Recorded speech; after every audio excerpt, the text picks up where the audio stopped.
The Swiss Family Robinson, Chapter 18, The Walk to Calabash Wood. I've always felt that it was our duty to make the lives of our young people as agreeable as possible, and to introduce such variety into their occupations as would prevent the daily round becoming weary or irksome.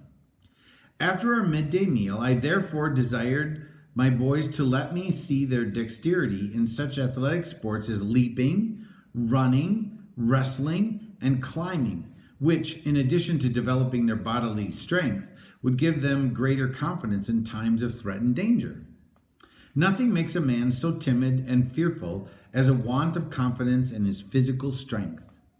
I also advised my boys to practice running up and down the rope ladder that led to our room in the tree, and also to learn how to climb up the loose rope, which I suspended from a high branch. I made knots here and there in the rope at first, but after a little practice they managed to climb and descend with very few knots, and at last were able to go hand over hand with legs crossed on a smooth rope and without assistance as sailors do. I next prepared them for another weapon and proceeded to teach them its use, tying a ball of lead to each end of a piece of rope about 6 feet long.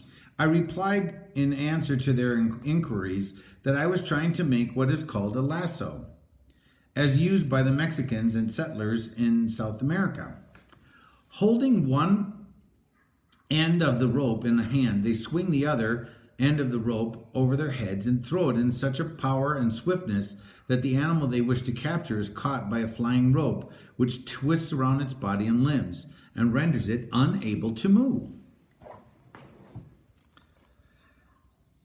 The Mexicans, I added, are so skillful with the lasso that they will throw it while riding on a horseback at full speed, and they seldom fail in securing their prey alive or in killing it.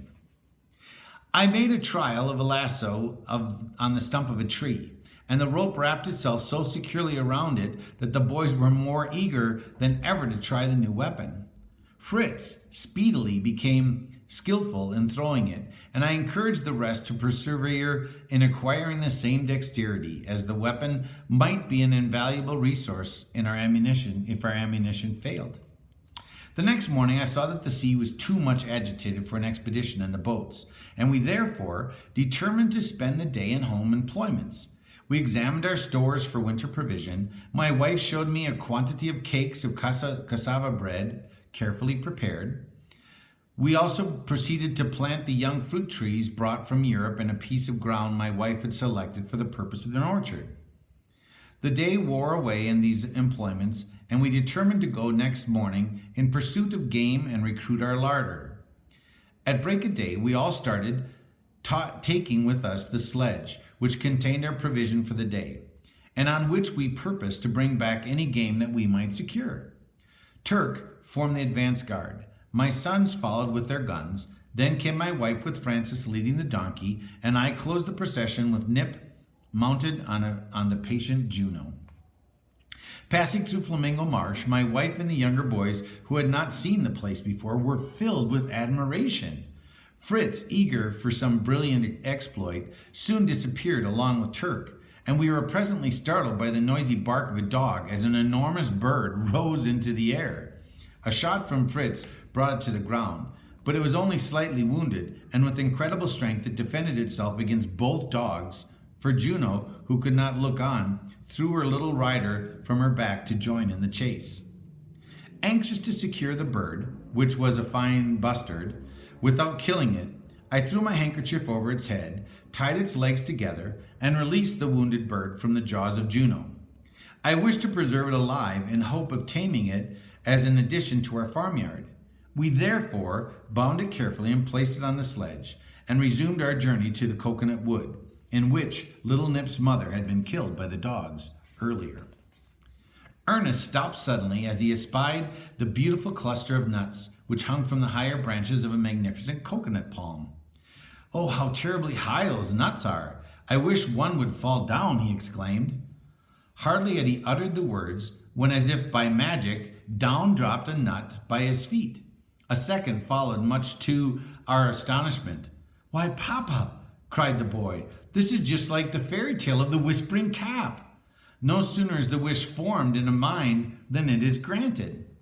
The boy cautiously picked up the nuts and brought them to me. Presently 2 more fell when Fritz cried out, "See, Papa, here comes the sorcerer. I've discovered him." Slowly and steadily, a hideous creature glided down the trunk of the tree. But before it could reach the ground, Jack struck it with the butt end of a gun. He missed his blow, however, and the animal, with gaping claws, advanced toward his assailant. The little fellow defended himself bravely, but all his strokes failed to reach the animal. At last the boy stood still, took off his jacket, held it extended in both hands, advanced cautiously toward his adversary, and suddenly threw it over the animal then, wrapping the jacket completely around the creature's body. I seized my hatchet and with a few strokes killed the monster land crab, as I pronounced it to be. Placing our prize on the sledge, I examined that the land crab lives upon nuts, the shells of which he opens as much by skill as strength, perforating them through the holes of the narrow end of the nut, and that is no mean adversary for a boy to meet and conquer. We proceeded on our journey very slowly, on account of the thick growth of tall grass, and underwood and tendrils of creeping plants. At times, we had to stop and with our axes cut away for the sledge.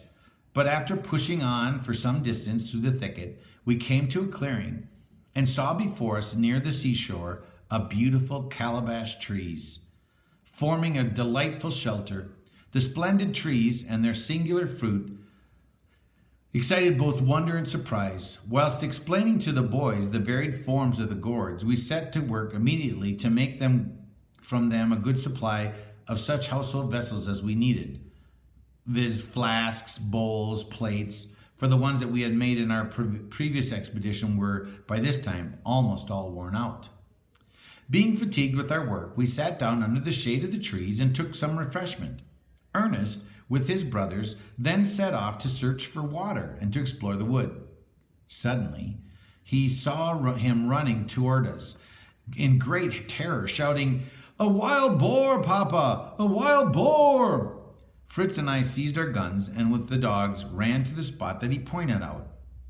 We heard barking and loud grunting as though a combat had begun, and hoping for a good prize, we hastened forward. But to our amazement, we found the dogs holding by the ears not a wild boar, but our own sow, whose wayward and intractable disposition had caused her to leave us and live in the woods. We could not but laugh at the alarm, and calling off the dogs, I released the poor sow, who immediately resumed her feast on the species of apples which appeared to have fallen from the trees. I picked up one of them and found it to resemble a medlar, rich and juicy in flavor, but did not venture to taste it till we had put it to the usual test. We collected a quantity, and I also broke off a loaded branch from a tree. On presenting one to Nip, he ate it with great relish. Satisfied with this test, I examined the fruit more carefully and decided that it must be a guava, a luscious South American fruit.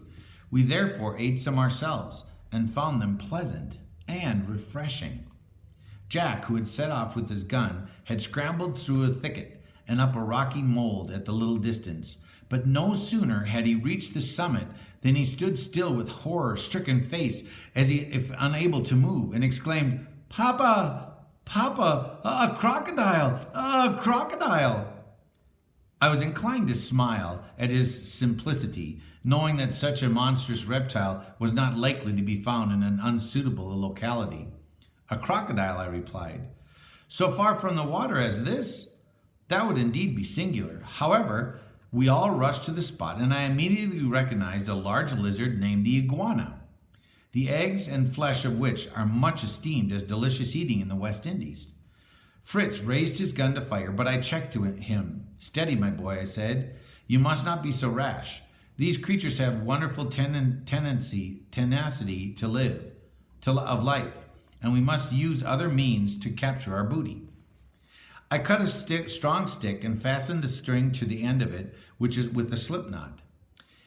In my left hand I carried a slight switch and slowly approached the sleeping creature. I whistled softly as I drew nearer. The animal presently woke, and raised his head to listen. I advanced with caution until near enough to pass my slip knot around his neck, still continuing to whistle, and made him captive with ease. I dragged him to the foot of the rock, turned him over on his back, and forthwith dispatched him. We could not think of leaving such a valuable prize behind us, and as our sledge was a long way off, I resolved to carry the creature on my back.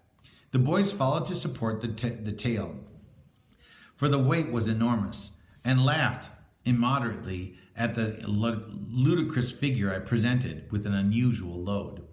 We chose the shortest way back, but long before we reached Frank and his mother, our long absence had alarmed them. All trouble was, however, speedily forgotten when we began to recount our adventure, for many questions were asked, and much had to be related. But it was already growing late, and we began to feel hungry. As it was quite impossible to prepare a piece of iguana for dinner, we were obliged to content ourselves with the cold provisions we had brought with us. I readily gave the boys permission to eat some of the guavas, and never, I believe, was a fruit so thoroughly enjoyed. It was so full of juice, and it supplied the place of water, that our thirst was thereby relieved. Refreshed and strengthened, my wife proposed that we should prepare to turn our steps homeward, and I readily agreed with her on suggestion. We started up for Falcon's Nest, and presently entered a wood of majestic evergreen oaks, beneath which lay a quantity of acorns, on which the bustard fed, and great eagerness. Before night set in, we were at home, and a piece of iguana's flesh baked with potatoes formed our supper, after which, with thankful hearts, we retired to the rest of our aerial dormitory and slept soundly till morning. They don't have a lot of pictures, but here's a picture of the iguana, and they were catching it. So, hope you enjoyed it. We'll do another one tomorrow.